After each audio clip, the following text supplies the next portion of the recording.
Hi guys, this is Terry with Futures IO. First, I want to take a moment to direct your attention to the support link. If you're interested in donating to the Red Cross and support of the earthquake recovery in Ecuador, then please feel free to visit this link and make a donation there. Big Mike has asked people to focus on helping those who are greatly affected by this tragedy. Now, it is my honor to welcome back Ernest Chan for today's webinar. He has a presentation on the comparison of Matlab, R, Python, and more for trading. If you have questions, please feel free to type them in the questions box and we'll do our best to answer them all by the end of the event. If you're watching this on YouTube, please do us a favor and give us a thumbs up. If you enjoy the webinar, it helps us a lot. Also, please feel free to share, comment, and subscribe to our channel. Without further delay, I'll hand it over to Mr. Chan. Thank you very much, Terry, and thanks for the opportunity to, to talk about my three favorite platforms for backtesting and trading. For those who don't know me, I run a commodity trading advisor and commodity pool called QTS Capital Management. I trade purely through systematic and automated strategies, and previously I was a researcher and trader for various hedge funds and banks, including Morgan Stanley, Credit Suisse, and other places. And I have also written two books. One is called Quantitative Trading, and the other later one is called Algorithmic Trading. But most of all, please visit my blog, epchan.blogspot.com, where I post my latest ideas and thoughts, and you are very much welcome to ask me questions on my blog on any topics related to trading. So without further ado, and as Terry said, please feel free to ask questions during my talk. I will I will stop and answer your questions.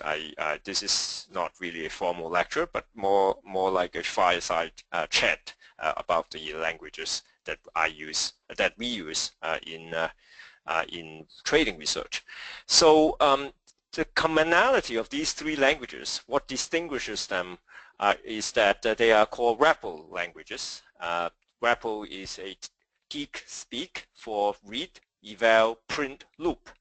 That is to say, they act very much like a calculator. When you type in a command, they immediately and press return, they immediately show you the answer, just like what a calculator would do.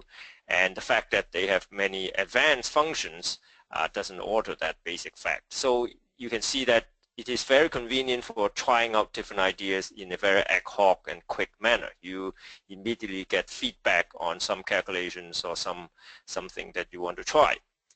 But as a result, they are also called scripting languages because you just basically write the script and you can run it. You don't have to compile them like one of these traditional programming languages such as C++, C#, or Java.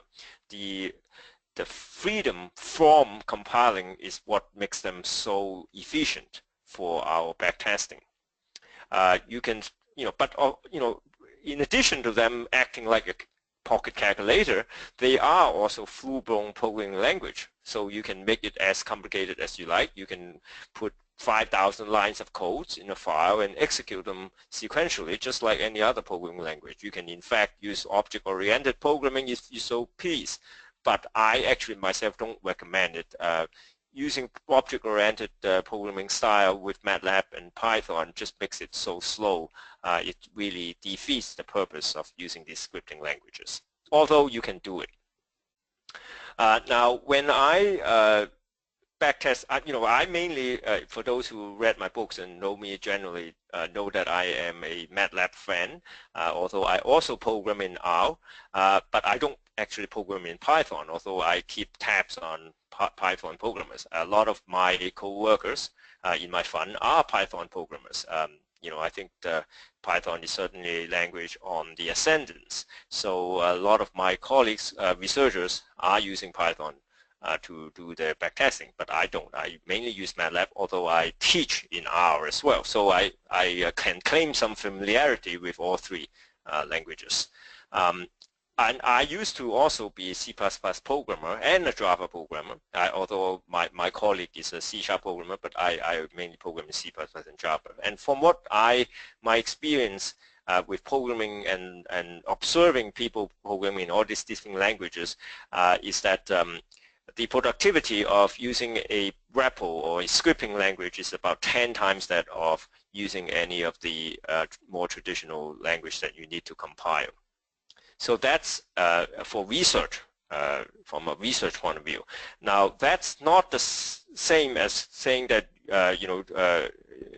when you create a trading system from end to end, that you would gain a 10 times productivity if you're using a REPL language. Because when you implement a trading system, it's not just research, there's production. There's a lot of work is done in the production part to create an automated order generation, order management system. That side of the work in building a trading system, it may not be ideal to use the scripting language. So I want to differentiate between backtesting and production use. In a production use, it's often more important to be the system to be stable, to be reusable, and to be buggy rather than to be quick. You don't want to lose money in a hurry. You want to be very careful and very much bug-free in your production system. But in terms of backtesting and research, the idea is that you want to cycle through many strategies very quickly and discard the ones that doesn't work. And for that purpose, speed is of the essence. It's okay to have bugs. I mean, my backtest program, there's not a single backtest program I wrote that doesn't have bugs. I can be pretty sure of that. But the point is that you find something that sort of works, and then you can drill down on it more carefully. Maybe ask your colleague to double check your work. But the initial research has to be quick because we need high productivity to churn through strategies. Okay, so now you might say, well, maybe you are a systematic trader, but you have used a language that comes with TradeStation, the easy language. I shouldn't have a plural there, just an easy language. Or you might be a Forex trader and you are used to programming your strategy in MetaTrader. Or you might be using NinjaTrader or any number of these other commercially available backtesting platform or languages. And they are very convenient. Certainly, they also are you can also be very productive backtesting in them. And plus, they oftentimes have the benefit that they can be used to execute as well. It's not just for backtesting, but with a turnkey operation, they can turn into a live trading platform. So what's wrong with that? Why do we have to switch to Matlab? Well, I'm not trying to convince you to switch to Matlab or R or Python. What I'm trying to make a point is that any of these other special purpose language that are built for traders have their limitations. They have their constraint. And oftentimes the main constraint is that you cannot easily use it to test portfolio strategies. That is to say, you cannot use it to test strategies such as long-short equity strategy, where this trading signal depends on many other stocks and many other variables. It's not just, you're not just trading one stock at a time. You're not trading just one futures at a time. You're trading maybe 1,000, 2,000 stocks at a time, and the trading signal for every stock depends on the prices or other indicators of all the other stocks. In this kind of portfolio testing setting, many of these commercially available special purpose language fail. Oftentimes they can't even backtest a pair trading strategy, not to mention a portfolio long-short strategy. So now maybe some of these have special modules that allow you to do that kind of portfolio backtesting, but then another restriction might be the data source. For example, you might not be able to test using tech data. You might be restricted to testing bar data.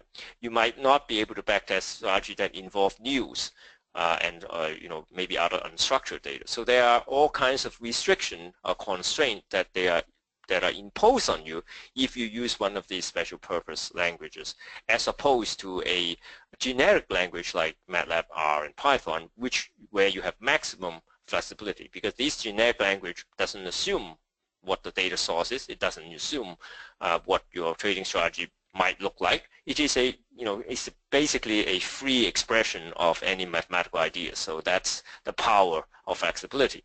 and it really frees up your creativity. You are not constrained by what the builder of the trading backtesting platform think you should be trading, and that's very liberating sometimes. Now, in addition to being a research tool, these languages, Matlab, R, and Python, can also be used for live trading. So maybe I will talk a bit about that in a few slides down. But let's start with Matlab, because that's my favorite platform. The power of Matlab is that it is not only a REPL language, but an array processing language. That means that with one line of code, you can backtest 5,000 stocks at the same time. That's the power of array processing, is that they do parallel, that they apply the same operation on all the columns of your data all at the same time. So it eliminates a lot of loops in your programming language. You don't have to loop through every stock and ask whether you should long or short it. It applies the same criteria to all the stocks in your portfolio and generate trading signals. So that's why it's particularly powerful for portfolio trading strategy.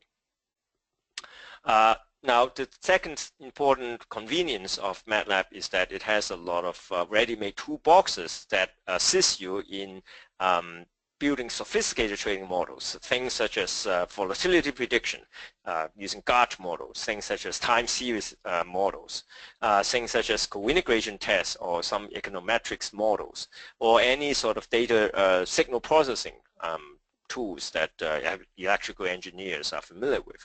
And the list goes on and on. So, optimization, genetic algorithm, Monte Carlo simulation, various advanced statistical and probabilistic models, they are all there. You do not have to reinvent the wheel. So that gives you, a real freedom to explore these ideas. And I find that very valuable because I don't know everything. And oftentimes, when I learn about something new, maybe it's Kalman filter, maybe it's a hidden Markov model, it is very daunting to write from scratch a Kalman filter, a learning algorithm for the Kalman filter, or a learning algorithm for hidden Markov model, or whatnot, or a learning algorithm for a neural network. Well, the point about Matlab is that you don't have to learn anything. You don't have to write anything because it's all there. All you need to do is to learn how to use the packages that are built for you, whether it's neural network or Kalman filter or hidden Markov model. It's just a matter of calling the right function, and how easy can that be? So that's one thing I like about Matlab it has everything allowed that it's like when I look at the Matlab manual or the help menu, it is very much like a kid in a candy store. You see so many different techniques laid out in front of you, and you don't have to do anything to use them. It is really fabulous, exciting experience when you look at the help menu. Now, if you are concerned about, and of course, as I said, it's also available for live trading. Once you backtested the program, you can use the same tools for generating a live signal, because there are two Matlab toolboxes.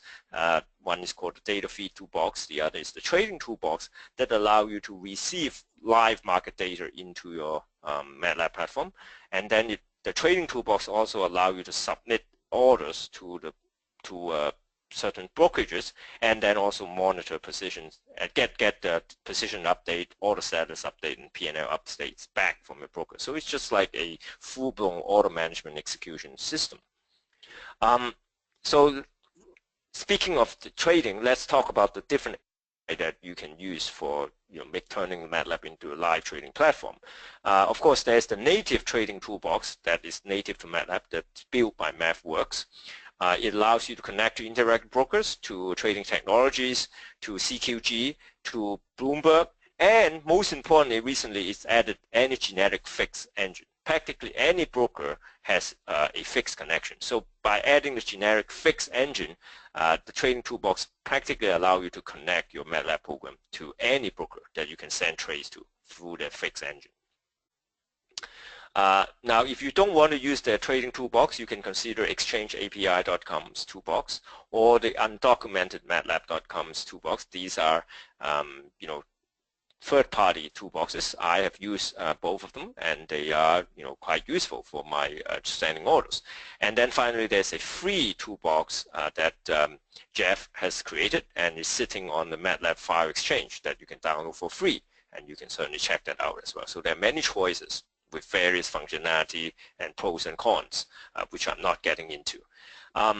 But other than the trading API and the trading toolboxes, the other useful toolboxes for Matlab would be statistics and machine learning toolbox. That's my favorite. It is it has most of the important machine learning algorithms in there, support vector machines, classification and regression trees, and on and on. So that's that's where you can explore many of these fancy pants techniques that you might never get to if you have to write your own machine learning algorithm. And then there is the financial toolbox, which contains all the common technical indicators you can think of, plus something rather advanced in the area of stochastic control. Lately, there are a lot of mathematical finance professors that have been applying the theory of stochastic control to market making and to the optimal trading strategies for under certain assumptions. And amazingly, this financial toolbox implemented some of these advanced stochastic control algorithms. And then there's the financial instruments toolbox, which allows you to price options using Black-Scholes equations. That's obviously useful, and it will compute the Greeks and imply volatility based on your input, again using Black-Scholes equation. And then Gauge toolbox is a time series toolbox that allows you to predict volatility. I've wrote a few blog articles about it.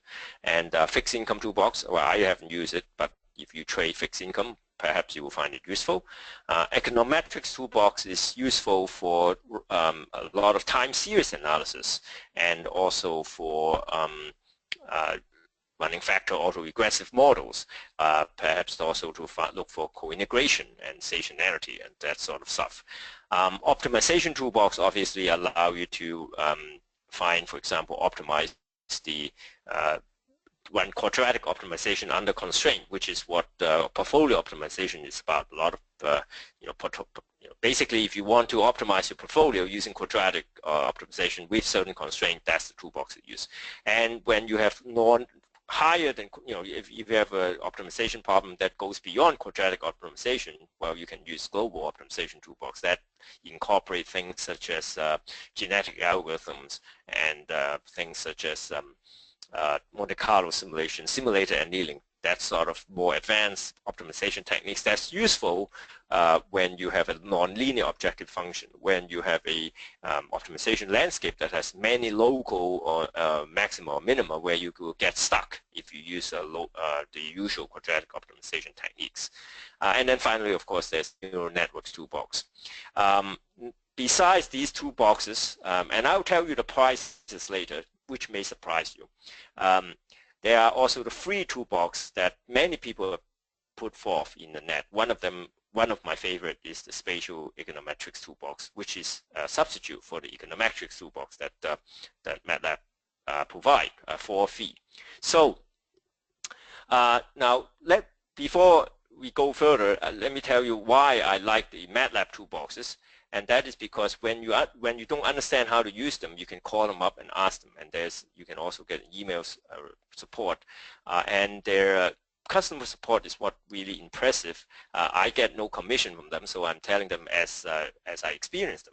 A lot of the people who are providing support for Matlab are PhDs in engineering and mathematics and statistics and so forth. So you are not dealing with people who are ignoramuses. They are far from ignoramus in the areas of the specific usage of the toolbox. They are really, really specialized people working at Matlab that serve you as a customer. Now, beyond, of course, this toolbox that Matlab sell, of course, there are the free software that you can download from the file exchange. Some are good, some are not so good. It's free, so it's buyers beware. One other important point about Matlab is that it is fast for a scripting language. If you look at the reference that I give you, this reference is a quick sort of blog post by a machine learning professor. He is now a research scientist in Google, and he is explaining why he would much prefer running Matlab on machine learning problem than on R. Mainly is because of the speed, but also is because of the ease of debugging programs. I have used R and I find it extremely difficult to debug. You know, and I'm glad to find that there are real experts out there who agree with me. These are computer science professors. They have been programming all their lives, and they are researching problem at Google. And if they agree with me, I feel that I'm not so alone in my opinion about MATLAB versus R. If you think that the MATLAB native language is not fast enough, you can speed it up even further by compiling it into native C and C++ code. You can't do that with R. Only MATLAB can be compiled into C and C++. And compiling into C and C++, you can of course gain another tenfold speed advantage. Now let's finally come to cost. Many people have the misconception that MATLAB is expensive, but MATLAB costs only $150, one time free. That's about the same as a dinner in a Manhattan restaurant. That is about the cost of a Microsoft Excel, more to the point. So I think compared to the increase in productivity that you can get from using MATLAB, this is a trivial amount. Now, what about the toolboxes? The toolbox is $45 toolbox. Imagine someone put so much work in the machine learning toolbox with all the advanced AI algorithm that you can get for $45. It's just truly amazing.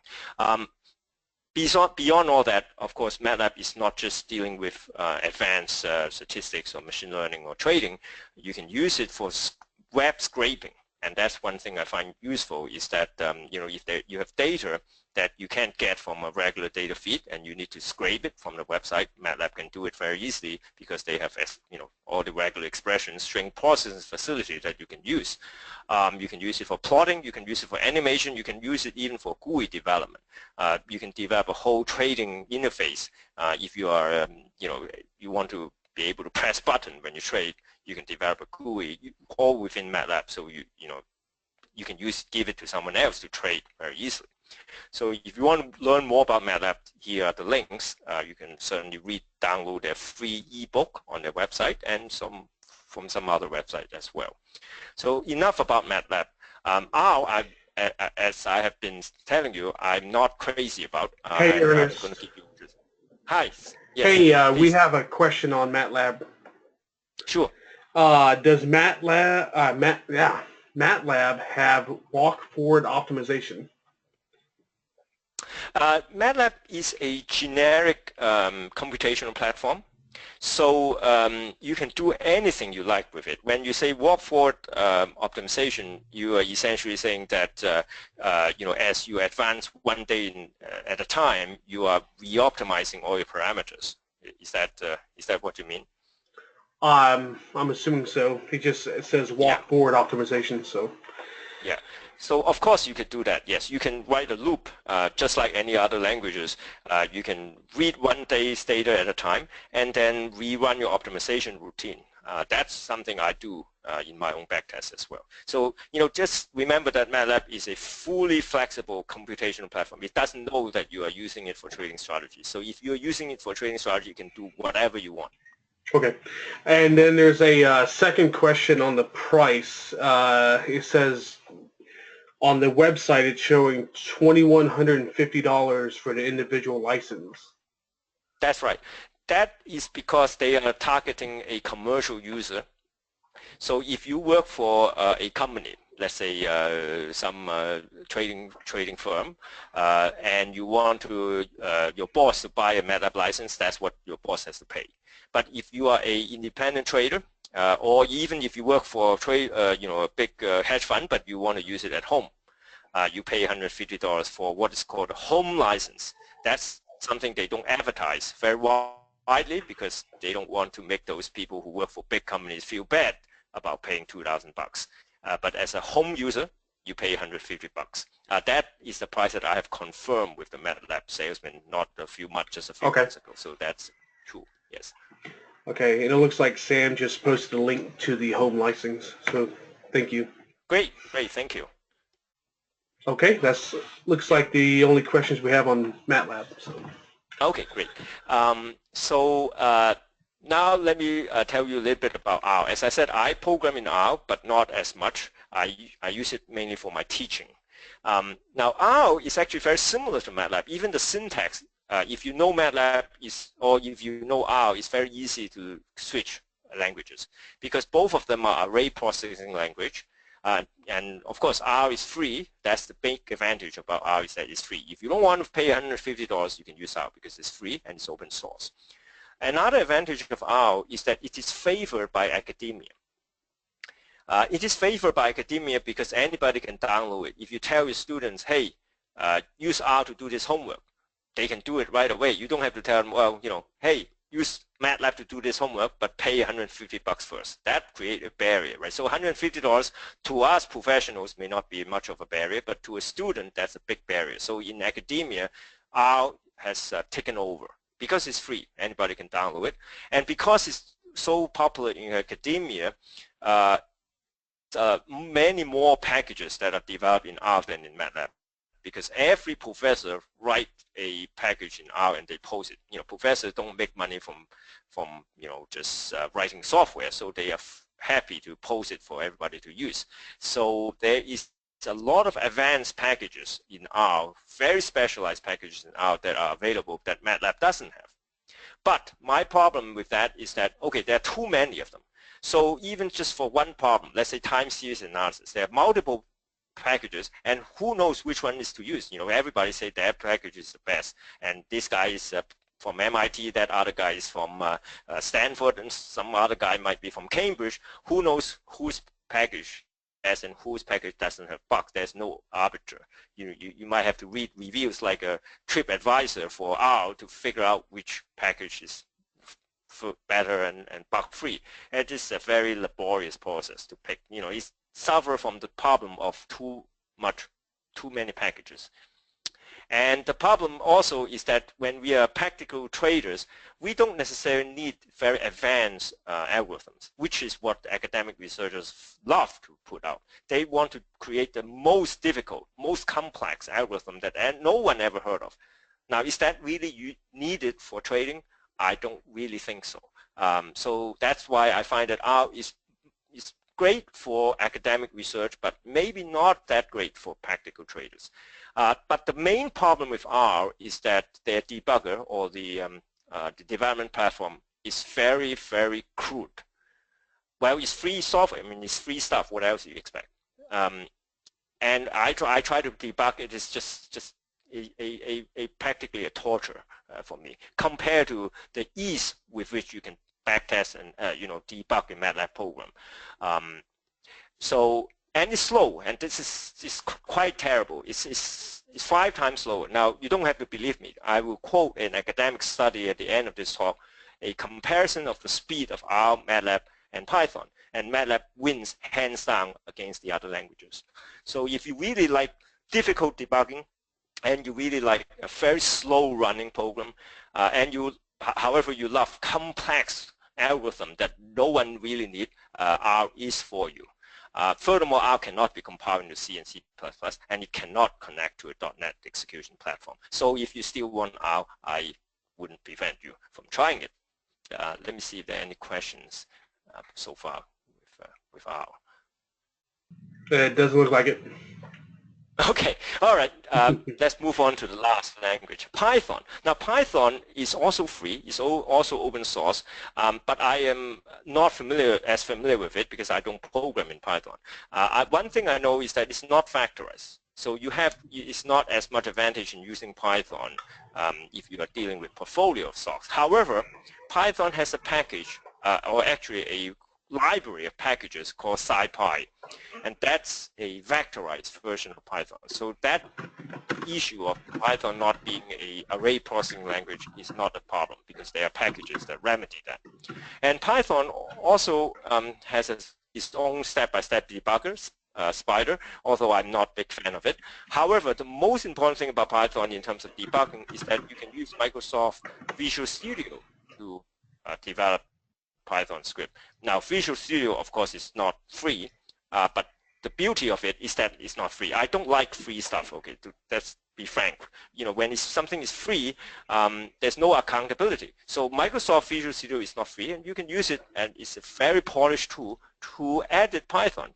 It's a great stuff. So I have no complaint about that in terms of the development environment.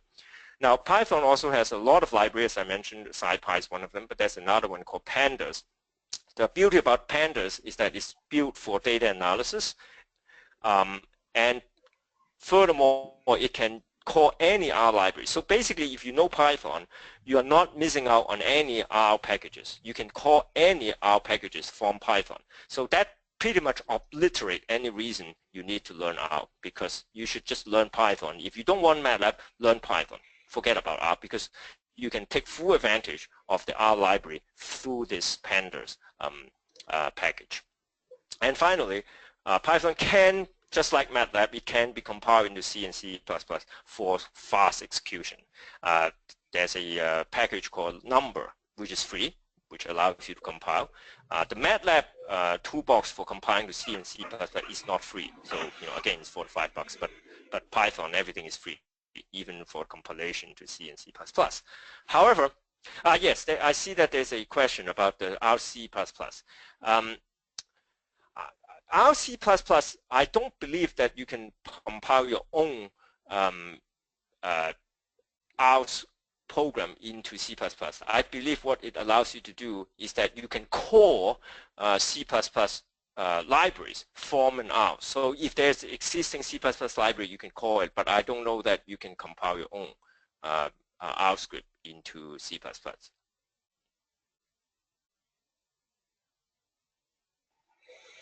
Okay. I don't know if there's a response to that, my assertion.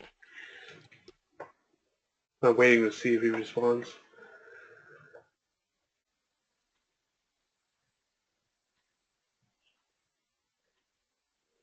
Okay.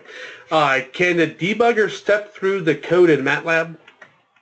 Oh yes, for sure.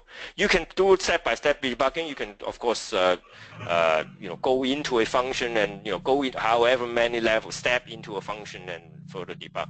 Also, Matlab has created a new function which is called pause. So when you are executing a program, you can pause it and see what's going on inside. I find that a great stuff because, oftentimes, when you're running a program and it takes hours, and the question is, should I kill it? That's always my dilemma.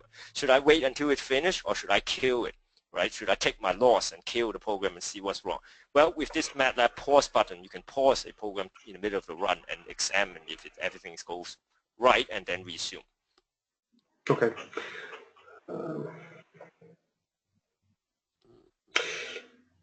Are the Matlab toolboxes in source? Yes, most of the Matlab toolbox, I can't say all, but most of them you can see the source. Okay. They are not afraid of you looking at the source. Yes. Okay. I think that's all the questions. Here just came another one. For a programmer who is competent in C++, MetaTrader, and Easy Language, is a learning curve for any one of the three, MATLAB, R, and Python, shorter than the others? Oh, for sure. Yes, yes. A lot of times in programming in C++ is to learn object-oriented programming. You don't have to do that. A lot of time is to deal with memory issues, pointers and calling by reference or calling by value and all this kind of stuff in C++. You don't have to deal with that. You will never get into a, well, not never, but will seldom get into a memory leak problem in any of these languages. Okay. Essentially, if you have programmed in Visual Basic, you can program in any of these languages. They are no more difficult to learn than Visual Basic. Okay. Okay, so, talking about Number, there is a version of Number in Python that's called Number Pro, and that is not free, but what is the power of Number Pro is that you can use it to parallelize your Python program to compile code that is useful for graphical processing unit. So that's a little bit of extra that I learned from one of my previous students. But I thought that for those of you who are big fans of parallelization and GPU might be interested in knowing that. Okay, so let me show you a table of the comparison to just summarize the stuff. If we go across each line, we have MATLAB, R, and Python. 1 means it's great, 3 means it's bad, or N not available is even worse than 3, of course. So ease of use, I find that MATLAB is the easiest, and Python and R are similar. The IDE, how useful it is, the development environment. I find that MATLAB has the best one. Python also as good because it uses Visual Studio. R is terrible. The speed, MATLAB is the fastest. R is the slowest. Python is medium. The availability of toolboxes. Now, I give MATLAB a 2 because although their toolboxes are very good and they're very useful, they are not as many as R and not as many as Python, because these are open sources. Anybody can develop packages. I mean, anybody can develop package for MATLAB too. It's just that they don't, not as many people do that because they are the official versions. And actually, I find it to be a plus because I trust the official version more than crowdsourced version, quite frankly speaking, because I can call up MATLAB and tell them that it's a bug and they will fix it. Compilation to C or C++, MATLAB can do it, Python can do it. I'm not sure that I can do it. I have not found, I don't think that our C++ does it. Connectivity to brokers, MATLAB can do it. These R and Python can do it, but to a more limited extent. MATLAB, as I said, has a universal fixed adapter that can connect to any brokerages. I don't know that R and Python have. Custom support, of course. There's no customer support for R and Python, but there's superb customer support for MATLAB. Price, well, that's, as I have pointed out, these are 3, so of course they will get 1, but MATLAB is not that expensive if you are not using it in a commercial environment. Okay, so summary, I like MATLAB because it offers great customer support. The toolbox have high quality control, and if you tell them there's a bug, they will fix it. And they will explain to you the nuances. You're a customer. They will have infinite patience in explaining the nuances to you as a customer. Their development environment is already great, but amazingly, it's still improving. As I said, the pause button was introduced just in the latest version. I didn't have that before. With R, although there are many packages, the problem is suffer from too many choices, and I don't know which one is good, which one has bugs. And finally, this is the paper that I cited. It's done by some economists at UPenn. It's testing the speed of MATLAB, R, and Python in a number of computationally intensive tasks in econometrics. And MATLAB won hands down in this speed contest. Python, however, I would not dismiss it. It's very competitive, and if you don't like MATLAB, that Python is what I would recommend. So that's about it for this this quick webinar. Thank you for attending. Again, I encourage you to post your questions and comments on my blog or on my Twitter feed. And my next webinar on artificial intelligence for traders will be on in July. You can check out my workshop website. Now, this course grew out of my desire to explore the MATLAB statistics and machine learning toolbox. I learned a lot from that toolbox, which I'm going to digest and teach you in that particular course. So thank you very much for coming, and I'm certainly happy to answer further questions. Okay, let's see. We have a couple. What about backtesting opportunities? Look-ahead bias in MATLAB ETS. That's a great question. The disadvantage of all this generic programming language, whether it's MATLAB, R, or Python, is that there are ample opportunities for look-ahead bias, right? Because it's, the program doesn't know that you're back testing, so it can easily, if you instruct it, it will look ahead to 5 days later the price and then use it to generate trading signals. So you have to be very careful in creating a program. There are some checks that you can write in to prevent it from happening. But certainly is maximum flexibility means that you have maximum flexibility to introduce all kinds of biases. That's different from a constrained special purpose platform like maybe NinjaTrader or TradeStation or MetaTrader, where they know, the program knows that you are backtesting, so it will not allow you to look forward. So that's sometimes constraint is good, right? Constraint means that you can't do harm to yourself. But Matlab on an out does not have constraints, so you are free to harm yourself by introducing these kind of bugs into it. Okay. What is your view on Julia as a future perspective alternative to Matlab and Python? I have not programmed in Julia, so I can't really offer opinion on that. Yeah. Okay. MATLAB, backtesting option Greeks. I assume I need to purchase historical option data. Well, let me think a little bit about what you say. Sure. I mean, you need options data in order to back out the Greeks, right? So yeah, for sure, the Black-Scholes equation, either you feed in all the Greeks and the volatility and then come up with the option price, or you know what the actual option price is and you want to back out the Greeks. One way or the other, you can use it either way. And if you want to use it to back out the Greeks, you do need the real option prices, and of course that requires you to purchase option data to do that. Yeah. Okay. Do you know anything about Octave, the free version of MATLAB?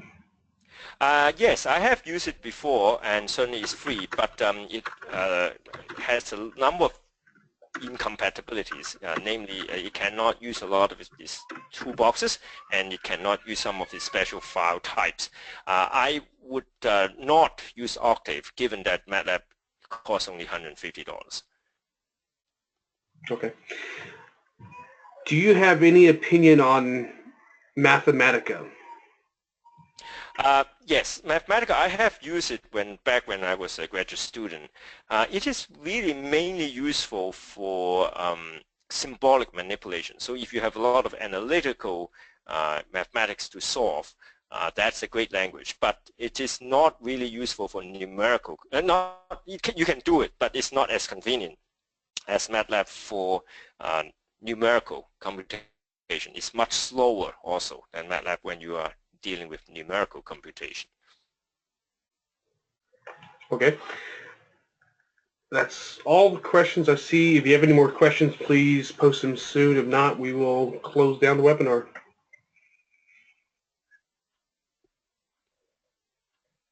Oh, there's a question I see on the chat screen that says about talking about recording. So yes, I believe this has been recorded. So yes, Terry can tell you how to find it. Yes, it will be on futures.io and on the FIO YouTube channel. It should be posted tomorrow or the day after. Okay, a couple more questions come in. Is functional style programming feasible for quant/trading? Well, can you explain a little bit what you mean by functional programming style? Since I'm not a professional CS person, my understanding might be a bit different from the orthodox understanding of functional programming. Okay, I'll give him a second to see if he responds.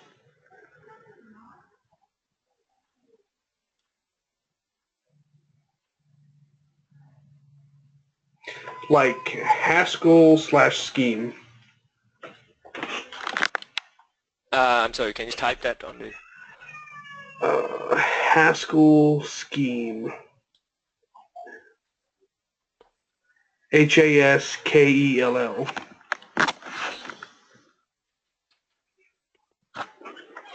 Haskell scheme. I am not so familiar with that. I think that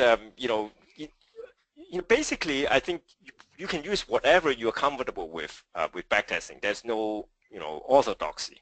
I am I would not say that the way that you use functional programming is better or worse than the way that the array processing scripting languages are used for backtesting. But I would say that in terms of programming, it's not just the syntax or not just the style, but a lot of time it comes from what are the available packages. You can have the most convenient style of programming, but if you don't have the supporting packages that many people have written for the specific purpose of trading and also for econometrics and time series analysis and machine learning, it would not be very useful, right? So we want to leverage the existing packages and library, and these three languages that I talk about have this vast pool of existing codes out there to help you succeed as a trader. Okay. If a trading strategy involves accessing the DOM and time of sales data, is there an advantage in using Matlab or Python and R just as useful for this? I'm sorry, can you repeat that again? If a trading strategy involves accessing the DOM, the DOM, and the time and sales data, is there an advantage to using Matlab over Python or R? No, there is no advantage in accessing that. No, in terms of parsing these kind of sequential data that perhaps are not in particular not bar data. The data which has irregular time of arrivals. There is definitely no advantage in array processing. In fact, you have to turn back into loops for a lot of these tech data backtesting. So no advantage, in Matlab R versus Python at all. Okay. What other programming skills are important, like SQL or etc.? I used to know SQL, but I haven't used it for 10 years, so I don't find it to be particularly important for a trader to master that. Everything we do, we are using flat files, and that has been my experience even in other hedge funds. Okay, that looks like the questions. There is one asking about giving a live demo. I think that's kind of out of the scope of this webinar, but it might be interesting webinar in the future to do a live demo of you using MATLAB. Actually, if you go to the mathworks.com or matlab.com website, there are tons of free webinar and demo. Okay. Too many for you to view, actually. So yeah, feel free to visit their website, and you can get all the demo you feel like, and a lot of them are even in finance and trading. Okay. There is two more questions.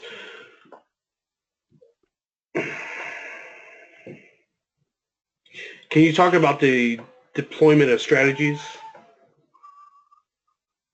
Yes. So I mentioned that Matlab is pretty good for deployment, and I actually use it for deploying some low-frequency strategies. You can do that to a limited extent with Python and R, but not as versatile as with Matlab. But that's limited really to a low-frequency strategy. If you have a strategy that trades a lot during the day, Matlab can handle it, but you might have to compile it into C or C++ in order for the speed to catch up with your trading. But in general, in a professional setting, if you have a few people to work with, I recommend separating research from trading, from implementation. As I have been emphasizing, Matlab is great for research, but when it comes to deployment, it's not as stable, as foolproof as if you are using the traditional programming language like C#, C++, or well, nobody uses C anymore unless you're a high-frequency trader. So yeah, I think it's possible, and it's certainly doable for low-frequency strategy, but I would not necessarily use it when you are, have a very high frequency or even intraday strategy that you want to deploy. Okay. Which add-on products would you recommend for back testing and trading with Matlab? Let me scroll back to the page on toolboxes. Yeah, here it is. It depends on really what you trade. So, for example, if you are options trader, obviously financial instrument toolbox would be useful. If you want to explore the AI techniques, then the statistics toolbox would be useful. And if you are keen on portfolio optimization, the optimization toolbox would be useful. If I have to pick only one, and I'm not an options trader, I would pick the statistics toolbox. But when you buy Matlab, I would recommend you don't buy any toolbox at first and see if you can use it without the toolbox, and only try to, and if you really find something you need from one of the toolbox, then buy the extra toolbox. Okay, I'm going to call this the last question here. Do you deploy as a standalone or call them from other programs like Ninja and Multicharts? I deploy it as a standalone, and as I said, I only use low frequency strategy, things that maybe trade once or twice a day. Anything that requires intraday trading, I have my colleague develop a C# program for. Okay. Okay, with that, I thank you for the webinar. It's fascinating information. Can you scroll to the contact screen real quick so we can leave them with your contact information? There Sure. we go. All right, thank you all. Thank you, and thank everyone for joining us. Thanks, Eric. Thanks, everybody. Good night.